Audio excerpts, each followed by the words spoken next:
Hello friends and welcome to Pendulum IAS, and today we'll be discussing the UPSC Current Affair quiz of 20 May 2020. So let's start. The first question is, which of the following is true about public interest litigation? The first is public interest litigation can be filed by an individual. It can be filed for someone's issues like illegal acquisition of someone's property. Both statements are true and none of these statements is true. So the correct answer for this is option A, that is public interest litigation can be filed by an individual. Let's see the explanation. Public interest litigation can be filed by any individual or public on the issue of public importance.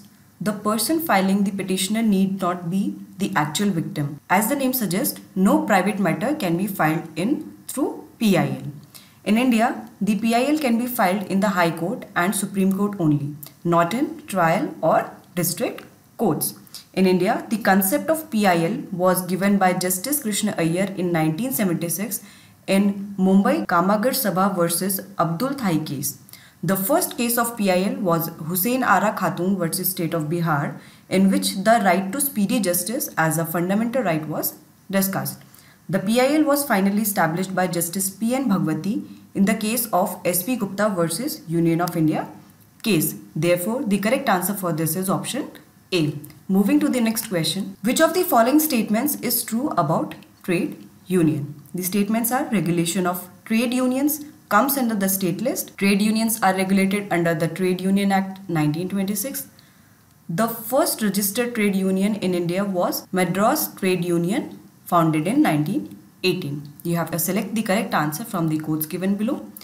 First is 1, 2 and 3, second is 2 and 3, third is 1 and 3 and fourth is 1 only. So the correct answer for this is option B, that is statements 2 and 3 are correct. Let's see the explanation. The regulation of trade union comes under concurrent list of the 7th schedule of the Constitution and thus is administered by both center and the state.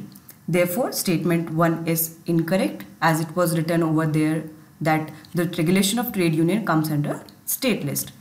The main act that regulates the trade union is the Trade Union Act of 1926.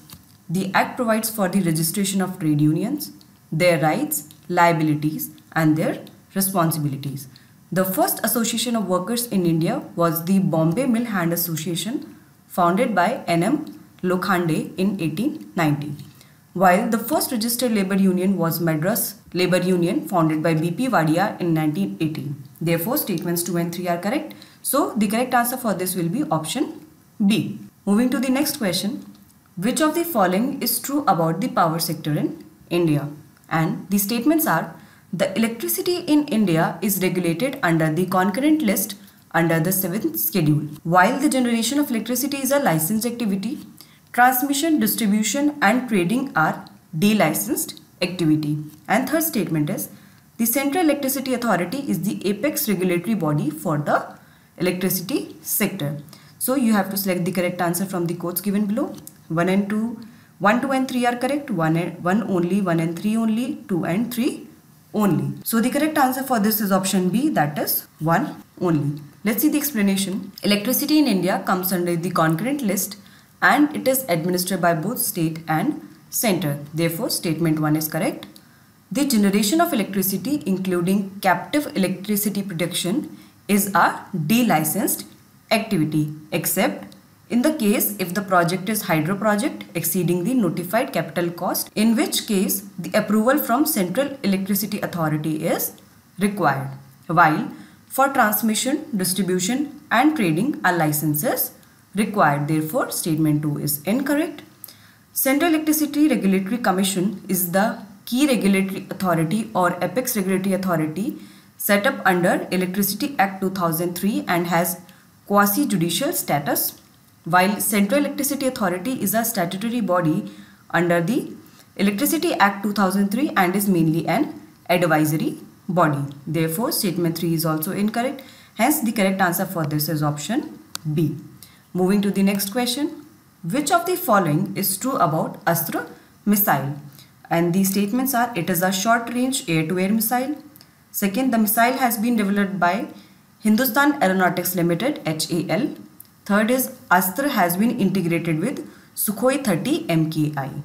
You have to select the correct answer from the codes given below. 1, 2 and 3 is correct. 1 and 2 only. 3 only. 1 and 3 only. So the correct answer for this is option C, that is 3 only. Let's see the explanation.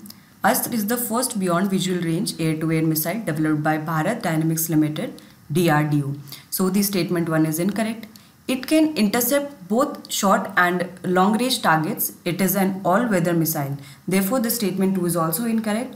And Astra has been integrated with IAF Sukhoi M30 and is being planned to be integrated with Dassault Mirage 2000, HAL Tejas and Mikoyan MiG-29 in the future. Therefore, statement 3 is correct. Hence, the correct answer for this is option C, that is 3 only. Moving to the next question.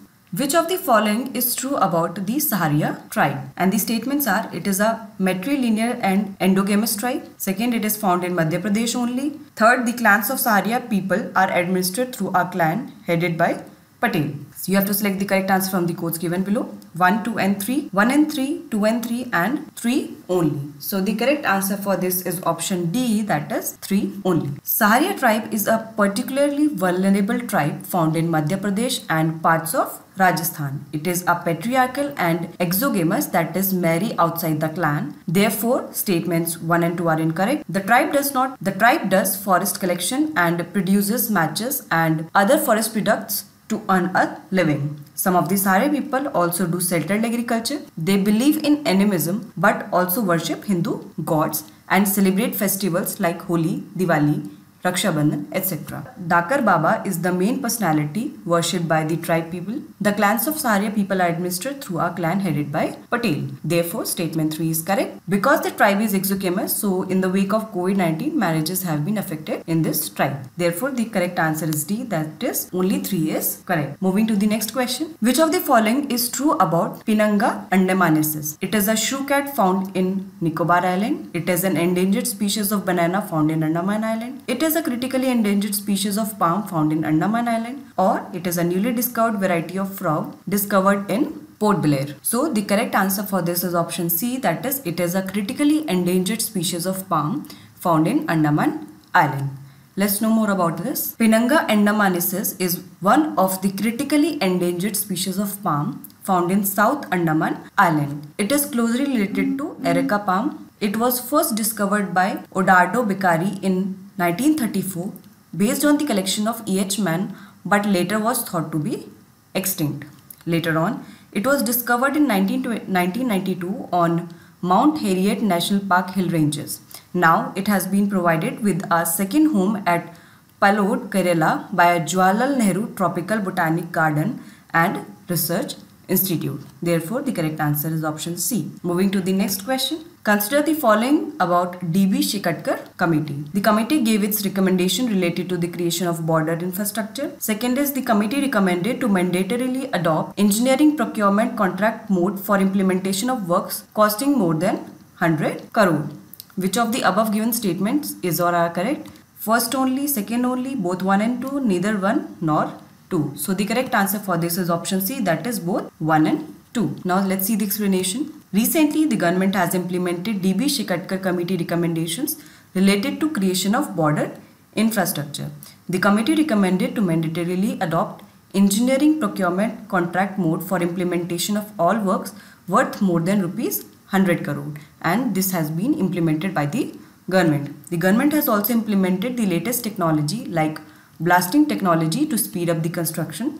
The government has also made the land acquisition and all statutory clearances like forest and environment clearance part of the approval of the detailed project report. The D.B. Shekatkar Committee was set up in 2015 with a mandate for enhancing combat compatibility and rebalancing defense expenditure. The committee submitted its report on 21st December 2016. Therefore, the correct answer is option C. So friends, here we have discussed the daily current affairs quiz of 20 May. I hope you like this video. If you like this video, like it, share it, subscribe our channel Pendulum IAS and keep following it, and take care. Thank you.